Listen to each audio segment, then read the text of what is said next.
everyone. Welcome to the Carolinas Weather Group. We're happy to have you here on April the 6th, the first Wednesday of April. Boy, it's been a little chilly around the Carolinas.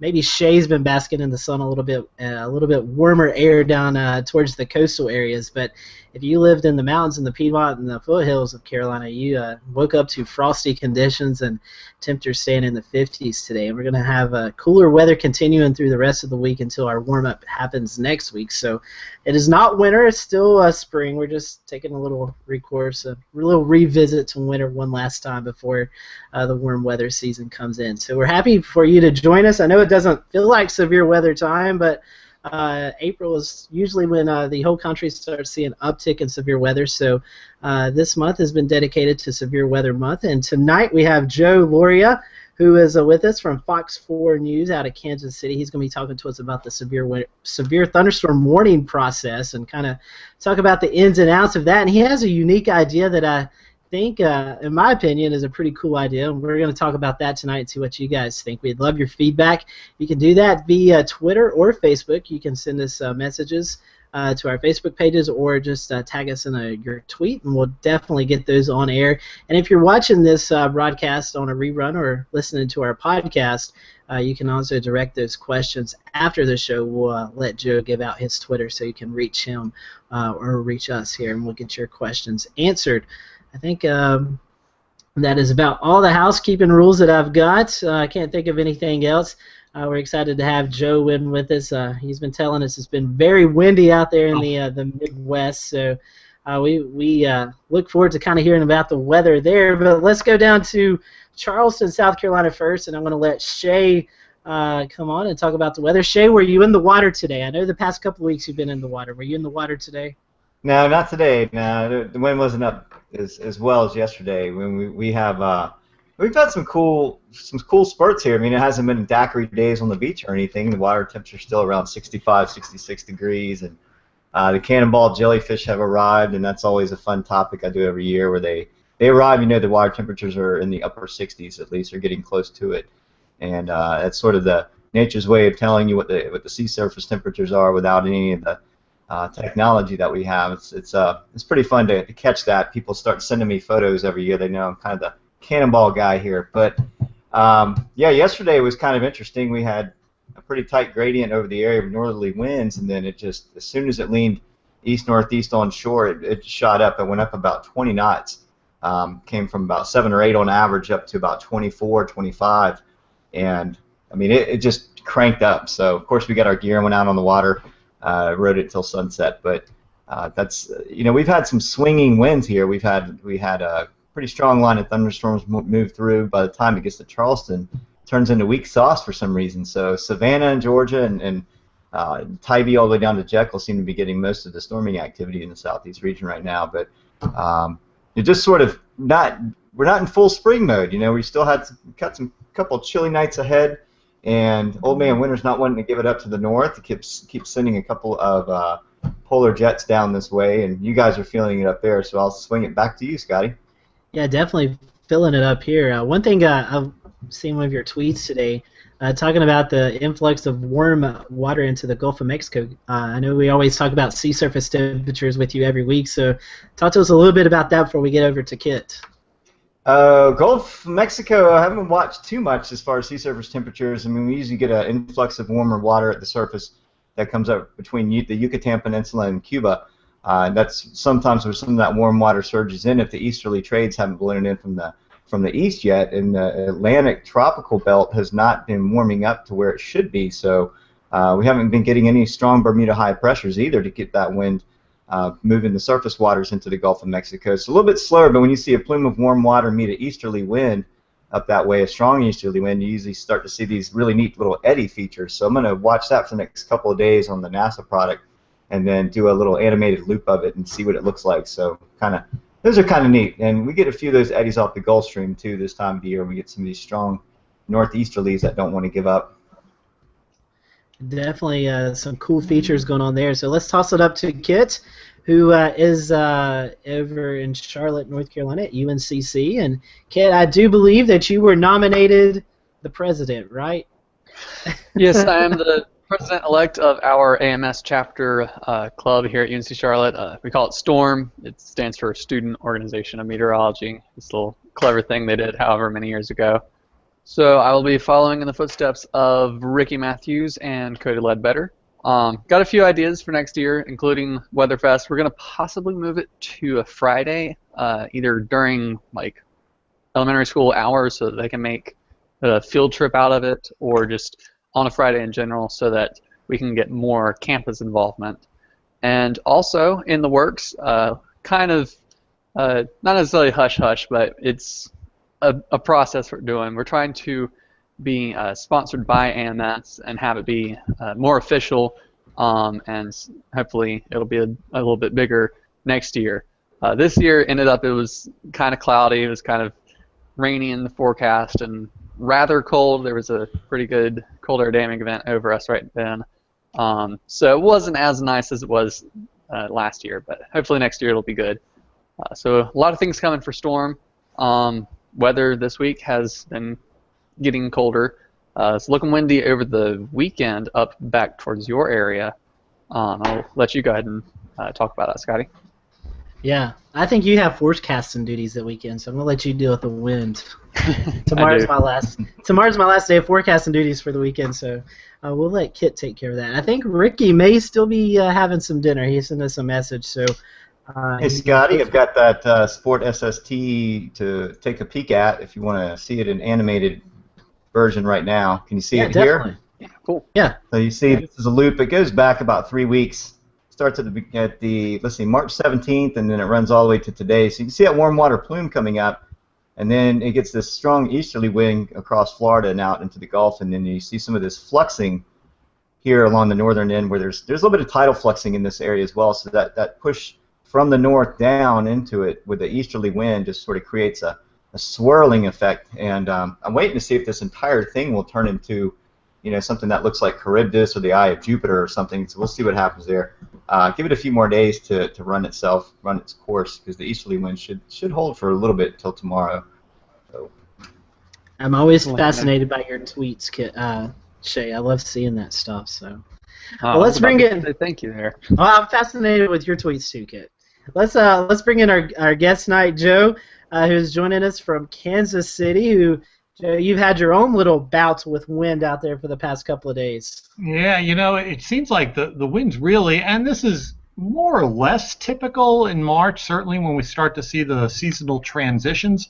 But it just seems like these last, about 4 weeks, we have had more than our fair share, even for us, of wind. We had 40-mile-an-hour winds again on Sunday, this past Sunday. We had 40-mile-an-hour winds yesterday, probably 30-35 today, 30-35 tomorrow.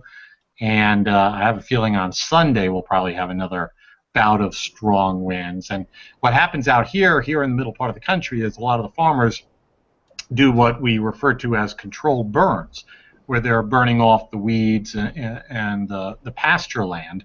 And you could actually smell the smoke, even though there's really nothing per se around Kansas City in terms of controlled burns. You could smell the smoke easily coming in from southern Kansas, from Wichita.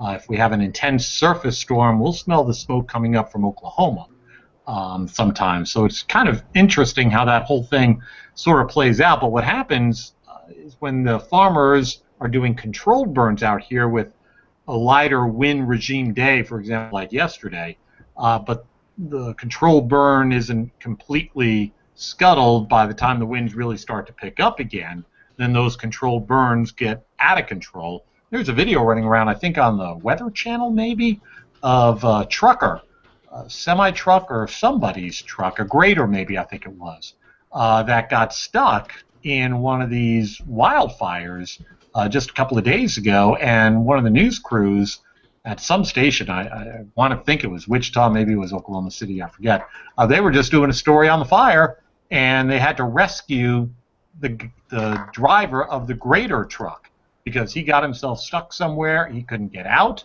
and that fire was consuming his area. So it's been kind of an interesting last few weeks in terms of the wind, at least around here. Have you guys had any snow with these incoming fronts and stuff? Any snow flurries in the area for the past couple of weeks? Snow is my favorite, at least in terms of forecasting. And these last 2 winters have been just miserable. Miserable for snow lovers. We only had about 5 inches, just Wow. shy of 6 actually, this winter. Our average is around 18 to 21. Last winter we only had, I want to say, about 7 or 8 maybe. So we are really languishing with the snow these last couple of winters. So that's been a bummer. We had actually some pretty heavy snow on Easter Sunday. Just a couple of weeks ago we had a rain to snow event. And we had some accumulations on the west side of Kansas City. But the vast majority of the area just had maybe a little coating barely on the grass, and then it was melted during the afternoon when it was back up to 50, 55 degrees. So I'm missing the snow. That's my favorite forecasting challenge with weather, especially here in the middle part of the country. So Joe, do you equate that with any of the maybe neutral to El Nino phasing, or how do you feel about that? I noticed that the Rossby waves or any of these dips that happened in the winter were mainly restricted just east of you for the most part, so you got kind of missed on a lot of these cold. We did. We got missed to our east. We also got missed pretty significantly when you look at what happened from roughly Omaha northward up towards Sioux Falls. They got it pretty good up there, 50, 60 inches of snow up there.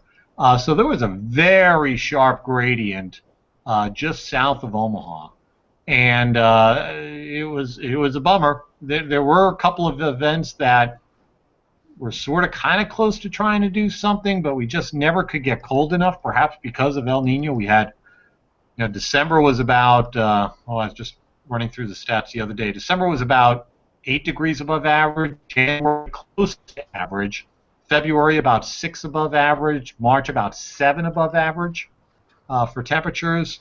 So it's challenging for us when we're typically that warm, and we've got these storms coming in that are actually sucking in warm air. It just never worked out. Never worked out for us, and it's unfortunate. But we live and learn. We'll try again next winter, I guess. Yeah, you probably have some better luck next winter. Keep our fingers crossed. We'll see what La Nina does. That too could be a challenging situation. Assuming we transition from this El Nino, which seems to be fading pretty darn quick, to a pretty decent La Nina. We have concerns about how we play out this summer. We're sort of dry, and we have concerns about how we stay dry heading into the summer. And I'm kind of thinking we're going to have kind of a dry, hot summer around these parts. Well, that kind of leads us into what our topic is tonight, and that's severe weather. And before we do that, though, Joe, I do want to let you have the opportunity, since you are a first-time guest, kind of talk about your career, how you got to Kansas City, what got you interested in weather, and all that good stuff. Before we kind of go into our topic tonight. Yeah, like many, I'm sure, of you and many of your viewers or listeners, I got the bug on this when I was second, third grade. I mean, when I was a little one. I grew up back east, just north of New York City, a smaller town called New Rochelle, which was somewhat on Long Island Sound. And I just love snowstorms. That's what did it for me. And I got hooked into it, and every report, every book, every science project, one way or another, tied into weather. It was my most favorite thing to write about. I would clip out in the newspaper the weather section each and every day, write down what was happening at my house with the high and the low and the snow and the rain. And I still have that book somewhere downstairs. I need to dig that out. I ran across it about two weeks ago. I was like, oh my gosh. The newspaper now is all yellowed and frayed and falling apart. But that's my past. And so that continued all through high school. I knew this is what I wanted to do. Went to St. Louis University, graduated with a Bachelor of Science degree back in 1980-something. And popped around the country. Started out in southern Illinois at a little farm station, a double-wide trailer. Literally, it was just a double-wide trailer with a 1,000-foot TV antenna out in the backyard. Wow. And then I moved to Florida with the same family that owned that station. They opened up a station in Melbourne, Florida. Enjoyed that for a couple of years. That station was having financial difficulties. I knew it, so I needed to get out, and I took a job in West Texas at a station in Odessa, Texas. Worked there for about 5 years as the chief meteorologist, and I've been here in Kansas City now for 22 years, 21 years, something like that, doing weekend weather, which is a little strange to do weekend weather for that long. But my boss has been my chief since I've been here, and he's not going anywhere, and I love it. And I love the city, and I love the Royals, and I love the weather, the challenging weather, the 4 seasons. So if you're happy, no reason to go. And the station's always treated me very fairly, and that's all you could ever ask for. So so it's worked out. It's been very, very, very, very nice. Let's just say that. That's awesome to hear that you finally have kind of found that home place Yeah. that you want to stick. I mean, that's what everyone's asking for, just finding that place. And you have a challenge there. I mean, you guys do have all 4 seasons, and one of those seasons being spring and severe weather. So I'm sure you guys have been preparing for that now for the past couple of weeks as we start to get into April and the uptick of severe weather. You know, we have. To tell you the truth, I've got this. The last time this area really had themselves a bigger tornado outbreak was 2003. And we had a then F4 tornado go through the north side of Kansas City. And that was our big deal, obviously. Prior to that, and I've been here since '95, really not much at all. So much so that I would literally buy the those VHS, back in the VHS days, when some of the stations in Oklahoma City, they would sell their severe weather specials that they would do in their coverage. And I would buy those tapes just to see how they would handle or how they handle, you know, when Armageddon's happening. Because we just never got into anything like that here in Kansas City. And I thought it was very, very helpful. This is, of course, you know, somewhat before the internet age where you could watch everything unfold right before your eyes live with whatever station you're watching. But back in the day, that's what I used to do to try to see what they were doing, see how they were handling things, because we just never, ever went through anything that chaotic. I'm sure you probably got a several Gary England videos watching, huh? Yeah, Gary England, Mike Morgan, just anybody. It didn't. I don't care. Weekday guy, weekend person. I wanted to see how they were covering things. I wanted to see how they were using the team process. Some do, some don't. I wanted to see how they were using their spotters in the field, how they were using their helicopter coverage. So I thought it was educational. But the reason why I bring all this up is I think we've again sort of kind of let our guard down again. Our guard, I think, is down. We have not, like I mentioned, really been through any craziness with tornadoes. We had a small, I think it was an EF0 last July 1st, on the southeast side of Kansas City in a suburb called Lee Summit. And that was down for maybe 30 seconds. It knocked over, I think, top of the building, did a little roof damage, and that was it. Wow. So I'm concerned about where we are as a city in our preparedness, and that's just one of those things where you have to go through it again to kind of get everybody back up into gear, and we'll see how that plays out. That's something that we've been talking with Shay too, with the lack of hurricanes on the East Coast. You know, Same thing. The preparedness of what are the folks, especially in Florida up to the Carolinas, you know, have not really had a major impact in a while. So I think we all are sharing those concerns about not being as prepared as we should be. Well, especially with a hurricane, you have all the influx of new people. I mean, let's just say something bad could have happened 5 or 10 years ago, which is recent, I guess. But now you have this influx, especially for those coastal areas, of all the new people, and they surely don't know what's coming. Maybe. Yeah, absolutely right. There's I think our population in Charleston's probably grown 4 or 5 times. Well, I wouldn't say that. Maybe 3 or 4 times its population since Floyd. Wow. And Floyd was a nightmare because people were stranded in their cars for 24 hours in the interstate with issues from I-26 not being able to open up all 4 lanes. And even there, with the change up of interstates at I-77 in Columbia, everything has shifted. So you have still the same existing interstates, no new roads. The highways, I think, maybe 1 or 2 have grabbed an extra lane, but I-26 is 6 lanes coming in and out. I think 8 lanes at the very widest just in the city, but then once you get out onto the open road again, you're back to 4 lanes. So you have a couple of bottlenecking features just getting out. One, getting out of the city, and then number 2, just congesting up and down the 100 miles between here and Columbia, 120 miles, and then you got more there. So, yeah, and then we're just one spot USA where this is going on. So 10 years without a major hurricane landfall, and everyone's complacent. And I think NOAA continues to work it and speak with the governors of all these states, and hopefully we'll see more action on it. I know they do practices every year, but to what extent? And I think I told Scotty I'd look into that, and I haven't. So sorry, I'll check into that for the next one. That's okay. That's all right. Joe, let's talk about severe thunderstorms. Yeah. That's why we got you on tonight.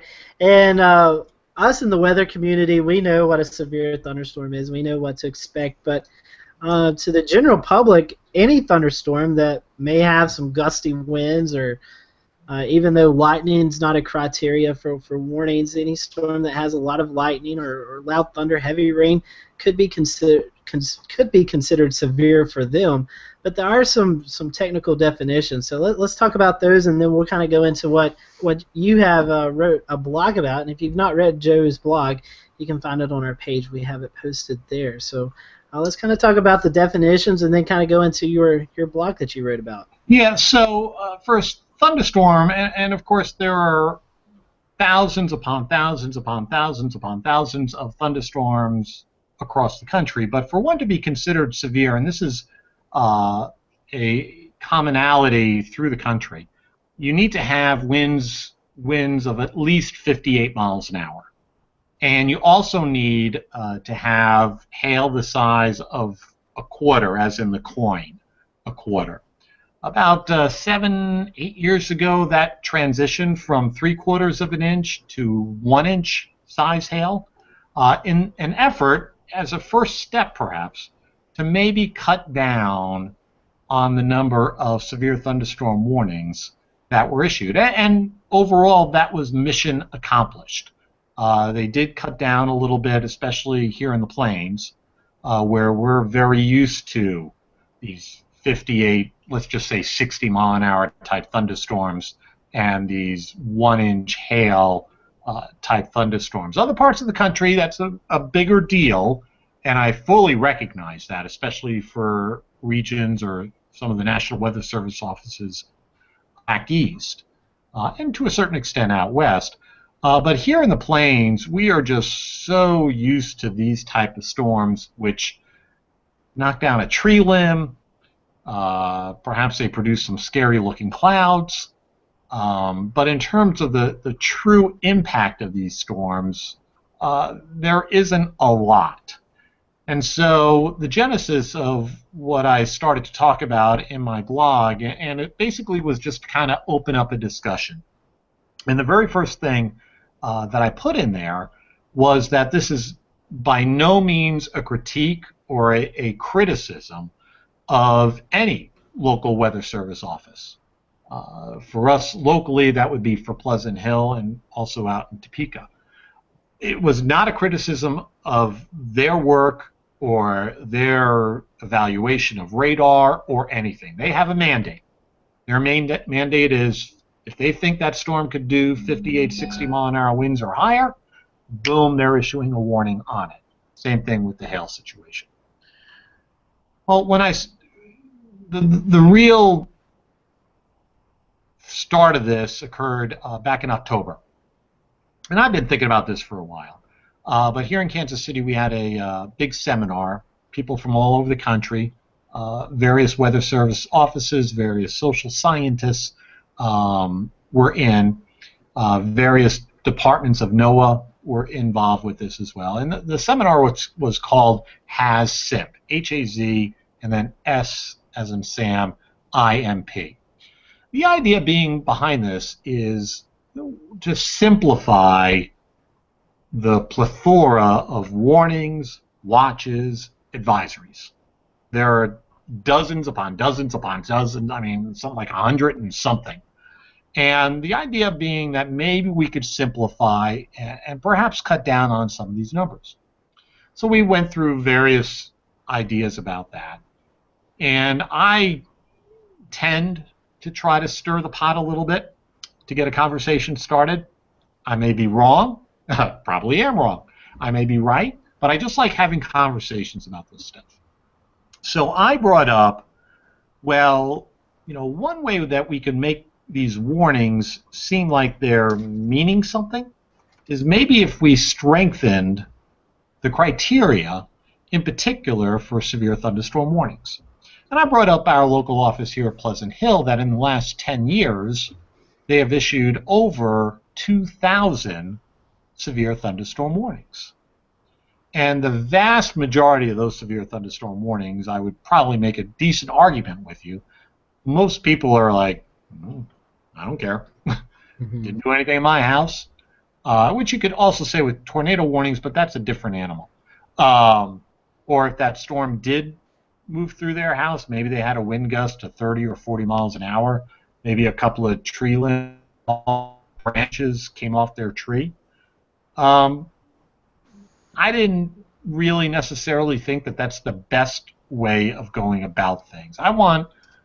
When I think of a warning, I want people to take action, and my theory / philosophy is for the vast majority of these severe thunderstorm warnings, most people it's just noise. It's just external noise in terms of warning information, in terms of the crawls going at the bottom of the TV screen, in terms of the TV coverage. There are some stations we don't, but there are some stations that will go wall to wall for severe thunderstorm warnings, and I just don't know if that's having the greatest impact. I think people have been desensitized to the phrase severe thunderstorm warning, and that's the genesis of everything, really. Joe, I'm going to share screen while you talk. Don't mind Okay. me. I'm just going to show a snippet of your blog here, and show the number of warnings from 2012 to 2015. And it looks like you have quite a few here. 2015. These numbers grow in number over the years, and I don't know if that's just because there's more storms or is there more. Well, because the verification is half. Yeah, I went back 4 years, and 2012, in fairness, is probably not the greatest of year to include because we were in the drought. We were in a drought, and we got nothing. But what I did, just a couple of minutes ago, I went, for example, in the Greenville area, the Greenville-Spartanburg area. Try to bring this home for you. 2011. The National Weather Service there issued 700 severe thunderstorm warnings. 700. In 2012, 580.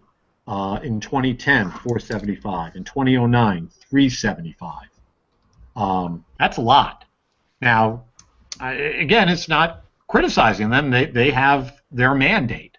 But, when you get 700 warnings, I'm thinking a lot of people are like, oh, forget this. For the most part. In Raleigh, in 2015, 225 warnings, kind of like us. 2014, 197. 2013, 137. Is that the drought year out there? Mm-hmm. Somehow that. Yes. Yes. Okay. 2012, 367. 2011, 359. That was in Raleigh for severe thunderstorm warnings. In Charleston, 2015, 180, 2014, 113, 2013, 132, 2012, 273, 2011, 299, and 2010, 211. So your numbers have really come down in Charleston quite a bit for whatever reason. So it's a lot, and I question whether or not, like I said, is it becoming noise to the general public? And so we'll ask you, Joe. I know on your blog you had some polls and stuff up asking questions, and I'm sure you did some research with maybe people in the news studio and stuff like that. What were your findings about that? Were people kind of overblowing these, or were they taking them for what they are? Keep in mind, my typical blog reader is the more weather savvy of the group. The blogs go more, for lack of a better phrase, Kansas City mainstream when there's a snowstorm coming or severe weather in the forecast. We'll get more of the casual person watching, but on a day-to-day basis, this was kind of a heady discussion that I was trying to open up. So you're going to get a more weather-savvy people. But I put on 5 poll questions. I put 2 questions on there right at the very beginning, even before I talked about anything else. Just wanted to see the general feel of, shall I say, for lack of a better phrase, the audience. And the first question I asked was, are you paying attention to the severe thunderstorm warnings that are coming out? And 73% of the people said yes. Okay, so overall, good first step. Not the greatest. Yeah, it sounds like a high number, but that means 27 people are saying no. Mm-hmm. So I wouldn't say I was concerned by that. And then I asked if the requirements were tougher. And this is, again, before we got into my proof, if you will. If it was a tougher requirement, would you pay more attention? And 87% said yes. So I think there's something maybe a little there that needs to be explored. So then I went through my whole discussion with the 15 slides, the number of severe thunderstorms, the number of warnings that were triggered just because of 60-mile-an-hour winds, the number of warnings that were triggered just because of 1-inch hail, the number of warnings that were triggered because of a combination of 60-mile-an-hour winds and 1-inch hail. And then at the end of all that, I asked, what do you think? Should the warning stay in its current state? And 59% of the people said no. So all of a sudden now we've got a little bit more majority saying, well, maybe we need to look at this a little higher. Next question. Would you now be in favor of a stronger criteria? And 84% said yes. And then the final question has to do with something that we should touch on towards the end, is what do we do? So let's just say, and I've had numerous Weather Service people say they agree with me about this. So what do we do? Do we change the minimal criteria?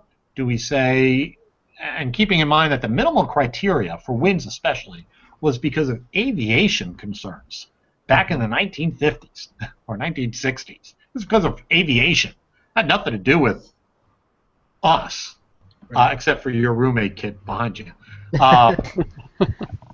It had to do with aviation. And so we really never have visited the wind criteria since then. So the question is, what do we do? Do we strengthen the initial criteria, or do we create the second level of warning? And this is where we get into the weeds a little bit, because the Weather Service as an organization is trying to simplify their warnings, and I think they are loath to add another layer of warnings. I understand that. However, if we were to add, let's just say, for discussion, a new layer, perhaps, for lack of a better phrase, and the social scientists would need to figure this out, let's just call it a enhanced severe thunderstorm warning. let's make that criteria 75-mile-an-hour winds, golf ball size hail, a storm that really means something. All of a sudden, just for example, in Pleasant Hill, instead of getting about 250 to 300 warnings, now you're down to about 20. And it would be my argument that if you're only issuing 20 of one thing, 30 of one thing, that people are more likely to pay attention because we mean this storm is bad. Mm-hmm. And I think, I hope it gets discussed. Some of my friends within the Weather Service, and I get along great with all of them. I've talked to them all about this stuff, and they've given me some insight. They've suggested, yeah, we don't want to add another layer of warnings. Get it. They've suggested that the day I published the blog, I got a call from a friend of mine who was very involved with the Weather Service, and he said, well, the other issue we may have is it sometimes can be difficult to judge a warning for a 60-mile-an-hour thunderstorm and a 75-mile-an-hour thunderstorm. Sometimes the radar presentation isn't overly convincing for that. So there are some things we need to muddle through for sure. But I just want a conversation to be had about it to see if there's a better way. And Joe, that's what I was going to ask you. Sorry, go ahead, Scotty. Oh, well, what I was going to say, kind of just to touch on your point about specializing in warning, we kind of already do that for tornadoes with tornado emergencies. Those are, we do, all tornadoes are dangerous. Even weak tornadoes can cause damage. But we focus on the tornado emergencies when they're kind of a special tornado. Special may not be the right word, but we kind of put more emphasis on that. Kind of like what you're talking about, we would put more emphasis on those stronger severe thunderstorms. And I think that's, I think we kind of already do that with tornadoes. So I see your point there with the severe thunderstorms. Now the Weather Service will argue that, well, we do that through the IBW portion of the warning, and that part is, or the storm-based warning. That part is typically within the warning message, and at the bottom of the message it will typically say, it'll be the criteria, the reason why they're issuing the warning. They'll say 60 mph winds, inch and a quarter hail. That's the reason why they're issuing the warning. But on my side of things, on the broadcast side of things, our little symbols and stuff that scroll across the bottom of your screen, it doesn't see that storm-based warning information at all. It just sees severe thunderstorm warning. And so if there was this extra product, this new product, enhanced severe thunderstorm warning, whatever, then that would get its own color code on those maps and on the maps that whoever's favorite TV meteorologist would show on the air. And they could show a severe thunderstorm warning, and then they could show a different color for an enhanced severe thunderstorm warning, so that when they're on the air, they could say, okay, so Jackson County under a severe thunderstorm warning, but the northeast part of Jackson County is now under this enhanced severe thunderstorm warning, and that's where the worst part of the storm is going to be. And it's shown on all the TV graphic systems that are out there, and I think the viewer would connect with that a little bit better than just seeing this broad severe thunderstorm warning covering a whole county or something along those lines. So Joe, I have a question for you on that. So it's very interesting. Adding this enhanced thunderstorm. So I'm a viewer, right? And I don't know exactly what you're talking about, but I know that a warning pretty much means something's right at the doorstep. There's something imminent that's coming. That's about what most people would understand. So you're saying 75-mile-an-hour winds with golf ball size hail at the doorstep without forewarning. That seems. Hey, that's just building the criteria a little bit more. But at what point would you say, to issue something ahead of time, maybe a progressive timescale for it? What sort of atmospheric conditions would have to exist in order for that to happen, to be able to put out some sort of, not a full warning, but some kind of text out there saying, look, we could be in the potential for the enhanced storm, severe storm potential for this because of these atmospheric conditions. So I'm just the average person. I'm asking you, how would you issue that kind of warning ahead of time without it being too alarming? Well, think of it. I guess you could take it to another. Sorry, that was my phone. I have the sound of thunder as my message indicator. Perhaps you take it. Look at what the Storm Prediction Center does. When they think that tornadoes are going to be particularly big, larger, the setup is very potent, they will issue what they call a PDS watch, a particularly dangerous situation. And that's done very few times during the course of the year, and they really use discretion in using that for tornadoes because they don't want to overuse it. And when a PDS watch comes out,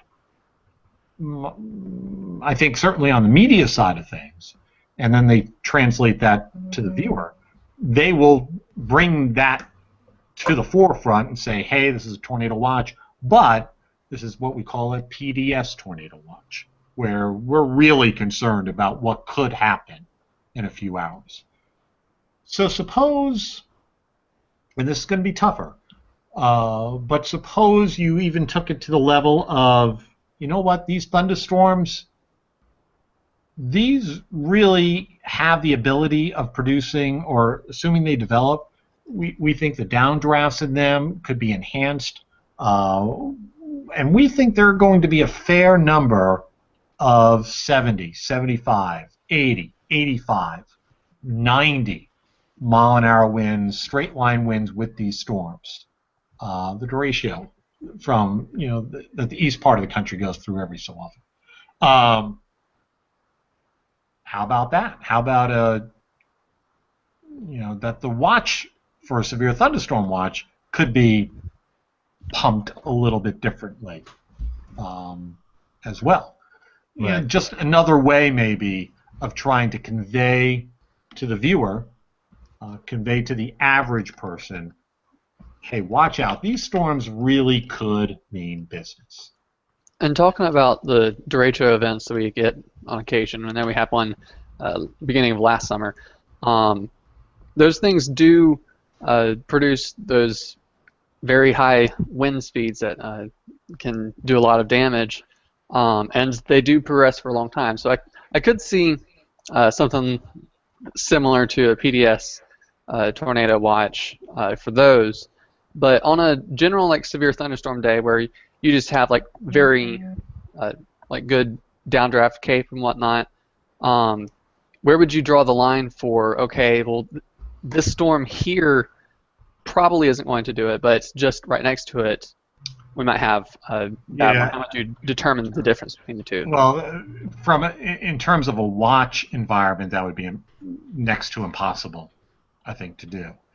In terms of a warning basis, it would be a little better, a little bit. I hate to use the phrase easier because I've never been behind a radar screen issuing warnings like my colleagues at the Weather Service do. And I know they just want to be right. They want to do their job and do it to the best of their ability. But maybe they see a storm on radar that looks better than your garden variety 60-mile-an-hour storm, especially from a hail standpoint.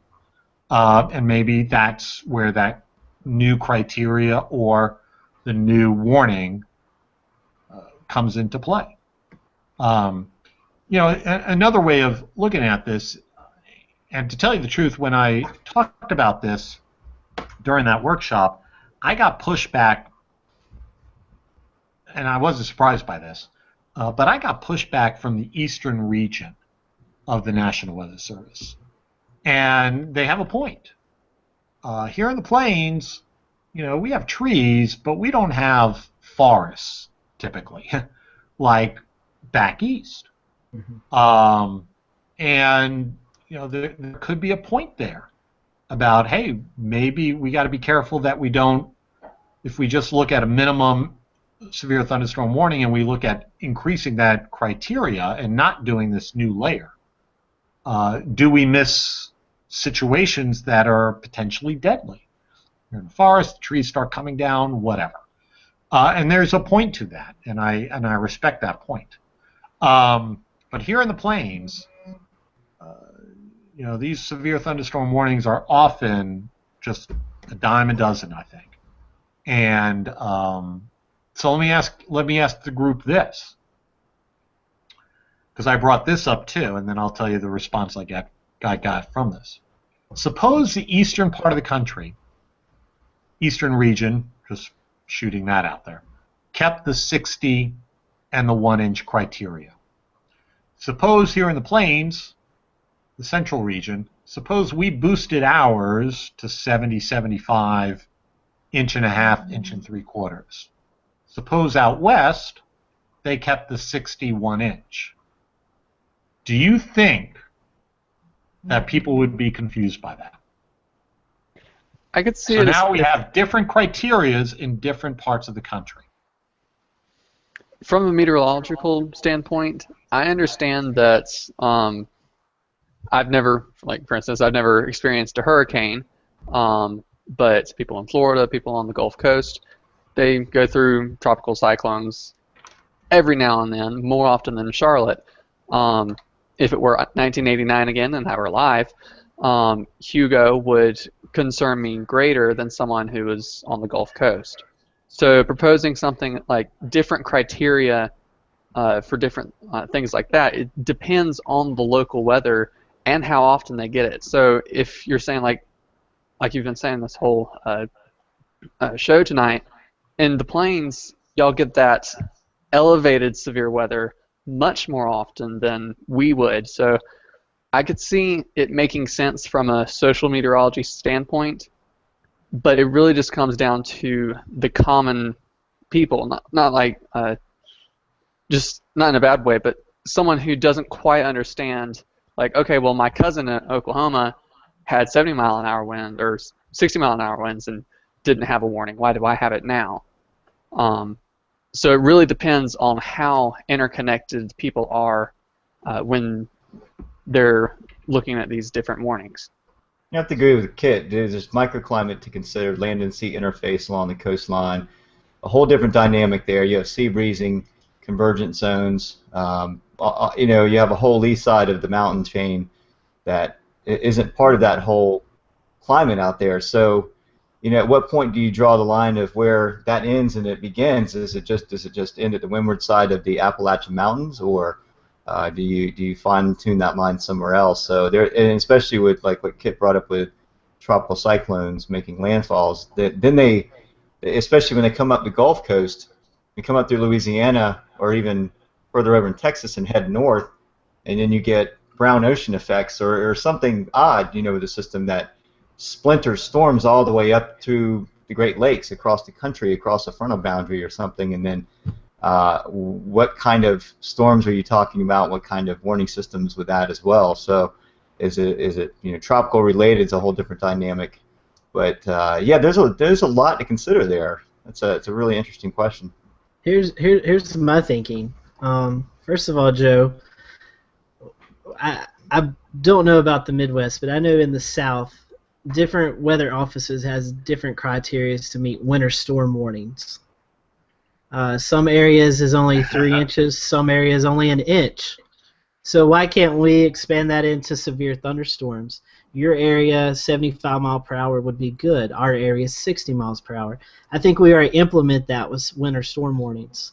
So I don't see a problem extending that into severe thunderstorm warnings. Now, as we go into general Joe Q public, I could take a poll right now of 100 people, and I don't think over 10 people would tell me the correct criteria for severe thunderstorm warnings. So they don't really know the criteria to begin with. They just know something's out there. They just know that it's getting really windy and there could be some hail falling from the sky, but they don't know the certain definitions of it. So I'm with you, man. I feel like that would be. I'm with the enhanced because we do that already with winter storm warnings. My area could be 3 inches. Atlanta, Georgia could be 2 inches. Macon, Georgia could be an inch of snow, and that would be a winter storm warning. So. What about populations for winter storm warnings, though? Yeah, it's a great point, Scotty. I'll consider population effects with those warnings too, right? I don't know. I'm a guessing probably, but here I'll give you an example. Where I live here in the foothills of North Carolina, our winter storm warning is 2 to 3 inches of snow.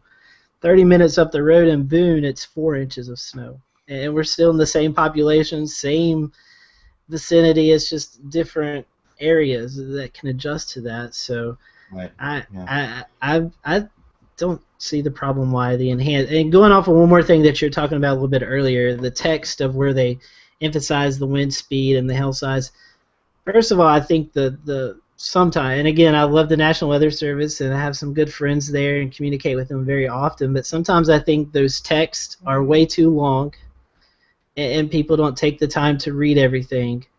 I think they could be condensed and shortened to just get out the pertinent information. So I can see your point there, Joe, because we already do that with winter storm warnings. I mean, those are just as dangerous in some cases, depending on where you are, as the severe thunderstorm warnings. Well, the naming of storms too. Don't forget that there's still this lingering thing out here with the naming of winter storms too. So there's criteria for that. Europeans, I think, are trying to jump on it. So, yeah, I mean that's a good point, Scotty. Here's another thought. When we were one of the test beds to the increase in the hail size from 3/4 to 1 inch. I think it was us and Springfield, Topeka, Wichita, maybe Oklahoma, maybe the office in Norman, I forget. But we did that for a couple of years, and the country survived. And we had a different criteria for hail. We were 1 inch hail, while the rest of the country, eastern region as well, was 3/4 inch hail. And the world didn't come to an end. I think in this portable society that we live in, that, and I agree with you, if you ask 100 people, 95% are probably not thinking 58 miles an hour. We couldn't even make it 60, for goodness sake. It had to be 50. That would make an interesting And, poll. 1 inch hail, I don't think necessarily the vast majority of those people know that criteria at all. And I wish I knew the East Coast numbers because it's very hard for us to get 1 inch hail even here in the Carolinas. Yeah. Right. Mainly our severe thunderstorm warnings are coming from wind anyway. It takes a special day to get anything over an inch hail here, especially in the Carolinas. And I would say probably up in the Northeast as well. Largest I've seen in the Charlotte region was about a little bigger than nickel-sized hail, not quite quarter, but I think that one did eventually go up to 1 inch hail and got a thunderstorm or a severe thunderstorm warning. Gosh, our melting layers are so high from thermals here along the coastline. Right. We just don't. It melts before it gets here. It's very rare we get any significant hail size. Usually it's no bigger than nickel. Well, just like, for example, in New York City, the National Weather Service there, in 2015 they issued 34 severe thunderstorm warnings. 2014, 70. 2013, 62. Their highest in the last 12 years or so was back in 2008 with 153. So, when you're issuing 50 or under, you can make a very, very valid argument that the turn-off factor is not nearly as bad there because you just don't hear about it that much. And if there's a bad storm, people might actually pay attention to it when there are less than 50 warnings per year. But again, like I said, my argument, 200, 300, my gosh, 700, people are clicking or not paying nearly as much attention as what we wish we could see. Yeah, and I want to kind of piggyback off of that. I know we're closing in on the top of the hour, but there is going to be the case where we do actually get that severe thunderstorm. And one of the things that I do is do some work with the local emergency managements around the foothills here in the Carolinas, and we had a severe thunderstorm that came through last year that actually produced 75, 80 mile per hour wind. In fact, the National Weather Service GSP actually came up and did a storm assessment, and it hit a Boy Scout camp. Thankfully, it was a week before all the Boy Scouts were there, but there were so many trees down on the camping areas that it would have been disastrous if it would have been a week later. So my question to you is, we issue all these warnings, and most of the time they don't verify, but then occasionally we do. So I'm going to come back to you. Are we issuing too many warnings, and what is your solution? The enhanced warning, and what else would you recommend, Joe? My first thing when I was putting all this together, and before I knew about how, for lack of a better phrase, how loath the Weather Service would be in issuing a new product, was that I would like to see another layer of warnings go out. This enhanced severe thunderstorm warning. And strictly and selfishly as a broadcaster, I like the idea of, if I am on the air and I'm showing a bunch of counties that are lit up with severe thunderstorm warnings, and then I could use radar and show the counties that have this enhanced severe thunderstorm warning, I think, to me, that makes my job in some aspects simpler, and it makes the message that I'm conveying simpler. Now, I also need to be careful, by the same token. I can't just say, oh, well, if you're not in that enhanced severe thunderstorm warning, that means you're, free and clear. No, that's not the case. But if you are in this enhanced area, this is the area that I'm most concerned about the potential of really destructive winds or truly car-damaging hail, roof-damaging hail, and stuff like that. So, Joe, that kind of leads me into the question of what Scotty was kind of bringing up about verification. On these winds, I know we look at velocity on radar and certain things to sort of gauge what wind speeds are, but actual ground surface verification at 2 meters, what kind of stations do you guys have out there that are actually good at verifying that surface wind? But you're talking about even on gust fronts, or where gust fronts collide, any of these outflow boundaries, and then of course your microbursts, your straight line winds. Boy, I tell you, those are the ones that really take the cake. Right. But are the stations effective at catching those gusts as they come up, or are they kind of spotty in and out? I mean, do you really have points, an even number of points across the board to be able to verify many of the storm warning areas? Yeah, the station situation is not the greatest. We're not Oklahoma, where they have such a great mesonet setup. We've actually, on the Kansas side, they are developing a mesonet network, at least one per county. But as we all know, if the thunderstorm is south of that observation area, it's missing out on all the fun. Mm-hmm. The airport situation actually is not bad for us. We've got KCI, which is the far northern section of Kansas City. North of there, we have St. Joe, which is about another 40 miles north. So if a storm is putting out significant outflow winds, but this would probably be more along the lines of a squall line or a bow echo or something like that, we'll catch it in St. Joe and react accordingly for Kansas City. Our next place would be KCI, which is on the north side. Then we have a downtown airport, and then we have a few airports on the south side of the metro. So from a north to south standpoint, we're in pretty good shape. From an east to west standpoint, it's not so great. And the data points are not wonderful. We do have a weather bug network at our station, which we just got installed with last year, and we're utilizing that more and more.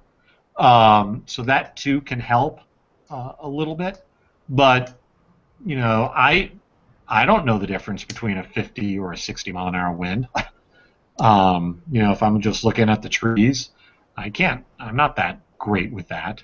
So a lot of those wind verification things are kind of the Weather Service is just looking, did a 6-inch or a 4-inch limb come down?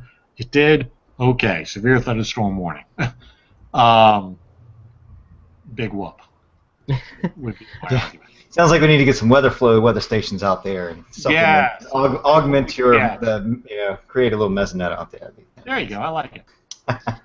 Well, Joe, I believe you said at the seminar that you guys were at, you had some social science people out there. What was their take on this? I think they are sensitive to the overwarning situation. I have not heard back. I made sure that, and I'm pretty sure they've read it. I just haven't heard back from them. But they are sensitive to the overwarning situation. And what we saw when the Joplin area was hit by the tornado a few years ago, the overwarning for tornado warnings was, one of the key takeaways out of that. That the folks just got so tired or so lackadaisical with the numerous tornado warnings that were issued over the course of many years that they just, okay, it's another tornado warning, another siren going off, and it cost them. Right. So I know the social scientists are concerned about the overwarning situation. I would suspect that I think they would actually probably want to research about adding a new layer into things. One of my colleagues at the Weather Service here says, okay, if we add this enhanced severe thunderstorm warning or whatever, are we telling people, well, don't worry much about that other severe thunderstorm warning? You can make an argument with that. Right. All I know is I think there's room for discussion about changing and adapting and just trying to get people to pay more attention. Definitely. All right, guys, that was a great conversation. Anybody else have anything to follow up for? Go ahead, Kit. One more thing. With the potential for an enhanced thunderstorm warning, sounds kind of similar to it's been used in a couple recent years, but the tornado emergency brand of a elevated tornado warning. What are your opinions on that? Just before we my opinion of a tornado emergency is fine. I see the cause for it. I know that on a media side of things, and thankfully, knock on wood, we haven't had these, except for 2003. I know that if I see a tornado emergency go across check client at the station that we rely on from our colleagues, if I see a tornado emergency come out, I'm going to stop the presses and darn well make sure that tornado emergency is heightened in terms of what I'm talking about. So I've got no problem with something like that at all. I think it's tougher from a tornadic standpoint, on radar. I mean, I see the ways you could kind of go through an EF0. Okay, well, that one's not that strong a couplet. Oh, but my gosh, look at what's going on with that one. That's got to be producing something big.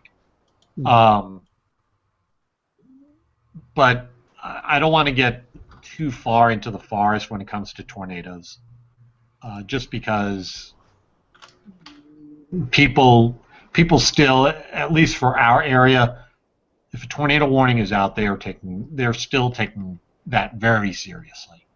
So I don't want to muddle too much with that tornado situation, personally. Just wanted to throw that out there. That sounded.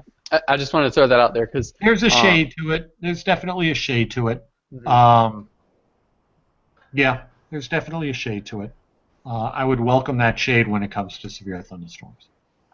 Because it seems like it's more of an impact kind of a warning. Like you could have like I can't remember where it was, but there's two twin wedges that were out in the middle of Nebraska a couple years ago. They were in a cornfield. They were huge tornadoes, but if that was going into Lincoln, like Main Street of Lincoln, Nebraska, that would have been a very dangerous situation. Right. Not necessarily a PDS, but it'd be a dangerous situation more so than it was out in the middle of the cornfields.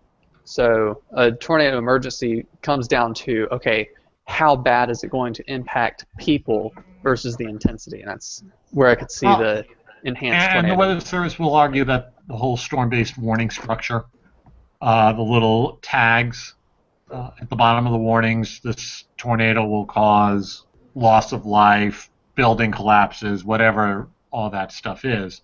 They will argue that that takes care of it, in a sense.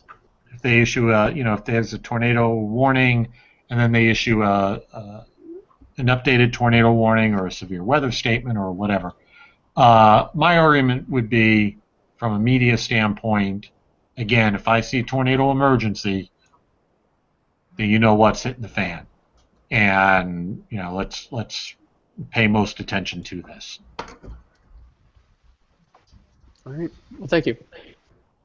That was while you were talking, I was chatting with some of the guys from GSP, and I was asking them, overall, they issued 329 warnings last year. That's flash flood, severe thunderstorm, and tornado warnings. So. Yeah, don't get me started on the flash flood. Don't get me started on the flood. Yeah, that's a hot mess, and I think just about everybody within the Weather Service would agree with that. And except here in Charleston. Yeah. After October, it would rain a quarter of an inch, and it was up. It was already up. Yeah, I think the flash flood situation is more of the number of different types of flooding.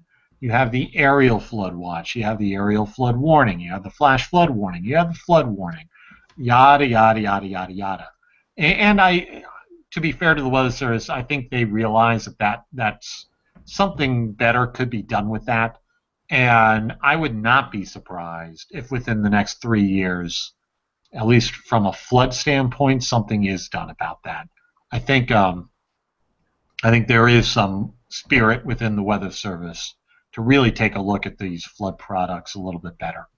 Yeah, I was out in Oklahoma City the beginning of March for the Severe Weather Conference, and Rick Smith from Norman was presenting, and he was talking about Norman's just going to be using flood watch or flood warning. There's no more of this urban small stream advisory. Yes. It's a flood. Flood watch warning. There's no more river stream advice. It's very direct now, and I hope, like he said, in the next few years that every office will be able to transition into that, because I think he said there was like 14, 15 different flood products that could be used, so way too many. And that's part of this simplification.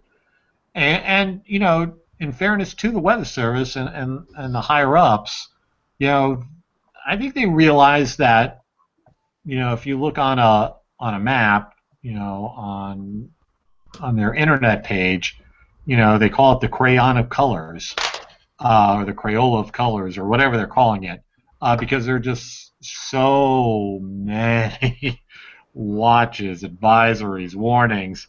I think like 125 or something like that. That a lot of them don't mean much to many people, and we could probably do a better job with that aspect of things. I don't talk much on the air about red flag warnings because if 95 out of 100 people don't really know what a severe thunderstorm warning is, 110 out of 100 people don't know what a red flag warning is. Exactly. And I will point out, hey, 40, 50 mile an hour winds, please keep the cigarettes in the car type stuff. Don't do open burning. But I try to simplify that aspect of things and just not even show it. That and another topic for another show is using the same colors for the same products. Aha. Here in Kansas City, I don't know if you guys are aware of this or not. We have a very good IWT, Integrated Warning Team, and this was led by Andy Bailey of the National Weather Service here in Pleasant Hill. And years ago, we all got together from a television standpoint, and we all agreed to use the same colors for our watches and warnings. The big six: flash flood or flood, severe thunderstorm watch warning, and tornado watch warning. All 4 stations are coordinated in the colors that they use on the air. And we're one of the few markets in the country, I'm not aware of any others, but I think there might be 1 or 2, that have done this. And I think it's a good step. It's a great first step for the viewers. That if they turn on my colleagues at 9, Channel 41, Channel 5, you're all going to see the same coloring. And I think, I think that's a good step, really good step. Definitely, yeah, because severe thunderstorm warning may be yellow for me, but it could be orange for someone else, and it's just so confusing. Right. And we had to kind of get through a few things. What looks good when we're looking at it on a computer screen does not, from a color standpoint, necessarily look good on television, where you have a lot, sometimes bleeding, especially with county lines that are gyrating a little bit because they're thin and black. So we had to kind of be careful with that. But I was surprised at how well we got this all pulled off. We were able to do it basically within weather without getting too many of the managers involved in this. And that helped. Because, gosh, if you get art directors of 4 stations involved with colors, oh my God.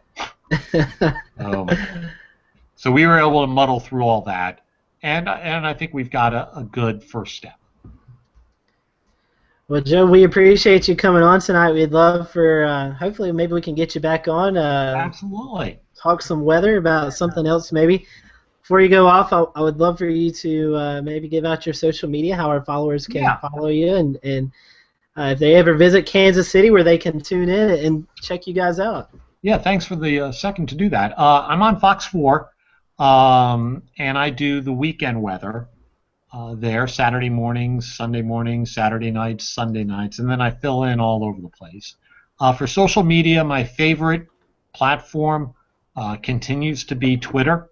I am a Twitter fiend, Twitter addict. It's ridiculous what I am on with Twitter. You're not the only one. I think there's a lot that share your feelings about that. For weather stuff, it is just a godsend. Anyway, it's Fox4WX on Twitter, Fox4WX on Twitter. And then the whole Facebook world, I've been a late adopter. I think I figured out about a month and a half ago that I think Facebook is actually going to catch on. So it's Joe Lauria, Fox 4 meteorologist on Facebook. That's my fan page. I'm okay with Facebook. I'll check in with that 2 or 3 times a day. But for Twitter, I've got the app on my phone. If somebody sends me a tweet, odds are you're going to get a response in 15 minutes. I don't care if it's my day off. I don't care if I'm sitting there watching the ball game. I'm going to answer your question or whatever because I'm just too addicted to that. Twitter is. I love Twitter. I love it. It's not love-hate relationship. Love-hate. It's not taken off as well here in the Carolinas. I think a lot of people are still Facebook first, but and that's the same here. here. Twitter's where it's at. In terms of immediacy and getting information out right away, you can't go wrong with Twitter. The whole Facebook thing, their algorithms and stuff that you post 3 days ago showing up in somebody's feed tomorrow, it just drives me insane. And then they change the algorithms so that if you think you're really doing good and like, okay, I'm feeling good about and then all of a sudden they change their algorithms and you're essentially sending out your post to people on the moon. it just drives me insane. Yeah, the algorithms kill me. I've learned though now when I'm doing severe weather or any type of storm event or whatever, I'll timestamp. I'll put the date and the time. So hopefully, Yes. if it is seen 2 or 3 days later, you can at least say, "Hey, that was back on Monday," so I don't have Yes. to worry about a severe thunderstorm or a tornado or anything like that. So And I've started doing that more and more. Yeah, absolutely. I guess the most important question is, how are your Royals going to do this year? To get a team into the World Series 3 years in a row, that ain't common. I think the last time was the Yankees back in the late '90s. I'm optimistic that we are actually going to be in pretty good shape this year, at least to get into the playoffs. I know Vegas has us at the over/under at 84 wins. We are typically always underestimated these last few years. With whatever baseball projection that you're looking at in terms of somebody trying to figure out the number of wins. So I still like us at around 90 wins, getting us into the playoffs. Our division's going to be tougher, I think, this year. Last year we had it easy. We started out 7-0, and we really never looked back. This year is going to be a little more difficult. But I think we're in the playoffs again this year. How far we could go, we could go. We could go to the World Series. I think our starting pitching's better. The guys are a year older. That it really is amazing what they've done over the last few years and what they've done for this city. I mean, oh my gosh, everybody is in blue. Baseball's my favorite, always has been, and it's just great to see. 5 years ago when they were losing 105 games in the year, I was the idiot. September 21st watching a Royals game on television. But it's been so great to see the turnaround and to see the city really, really go nuts for him. It's been phenomenal. I will say you guys do support your team. Chris Suchan, who before he came out to Kansas City, was meteorologist here in Charlotte. And he and I are Facebook friends, and he would always post videos of being there at the stadium watching the game and stuff, and you guys have really got behind that team. And Greg Holland, one of your relief pitchers, grew up about 20 minutes from where I live. So. Oh, really? Yeah. So he's a good old Western North Carolina boy. So. And from what I understand, a really good dude. He's recovering. He had Tommy John. Mm-hmm. So he was at the ring ceremony yesterday when they were giving out their rings for the World Series. But he is technically not with the team this year. He's not technically on the Royals. I think they're waiting to see how he kind of comes through Tommy John, and he'll probably sign on with somebody here. Probably in the next 6 months would be my guess. But he's technically not playing for anybody right now. I did not know that. Well, Joe, we appreciate you coming on, and like I said, maybe we can get you back on sometime. We'll talk about something else. Yeah, anytime here. If you need something with the Midwest, I try to keep in tune with a lot of stuff going on, so I'd be more than happy to help. We'd love to dial you up, definitely. All right, guys. Well, we appreciate Joe coming on, and next week we're going to continue this severe weather talk, and Shay's going to be talking about some Piedmont troughing. So, Shay, do you want to kind of give a little preview of next week's show? Sure, yes. We can talk about the Piedmont Trough. It's sometimes referred to inland or lee-side troughing, but it's a little bit more particular than that, especially with the soil types and low-level circulations that occur during the diurnal or the daily heating in the summertime in the warmer months. We get a lot of rotation out to our west inland that help feed thunderstorm activity, which helps feed the sea breeze at the coast, and the whole thing becomes a giant wind wheel from the Midlands and up, even parts of the upstate, down to the coastline. So it's all interconnected by a single trough that lies right through the Piedmont area of the Carolinas. So I'll be talking about that and convergent zones and all kinds of weather geek stuff along the coastline. I'm very excited about that show. April 20th, we're going to be talking about how corporate America preps for severe weather with Eric Profis, who was the meteorologist for FedEx. He's going to be kind of talking to us about how they get ready for severe weather, and then we're going to kind of close the month off on April 27th. We're going to be talking about the tornadoes that hit Dallas, Texas right after Christmas with meteorologist Rick Mitchell, who's with the NBC affiliate in Dallas. So with that, we're going to be finishing up Severe Weather Month. So this was a great show, and Joe, again, I appreciate you coming on. I love your idea. I hope that we can continue the conversation and see what comes from it. Well, my next step is talking to emergency managers about it. I've gotten some initial good reaction from them. So it's going to take gradual steps, media, emergency managers, others. And if everybody's like, yeah, we need to talk about this, that's when you start seeing the wheels turn a little bit better. Definitely. And hopefully in the next few years, if that does come to fruition, we can say, hey, look, we had Joe on to talk about it before all of this came down. So little weekend weather boy changing the world. Well, Joe, have a great night, and we appreciate you coming on. And everyone else, thanks for watching us tonight. We'll see you next week, and have a great weekend. Okay, you too. Bye, Centennial.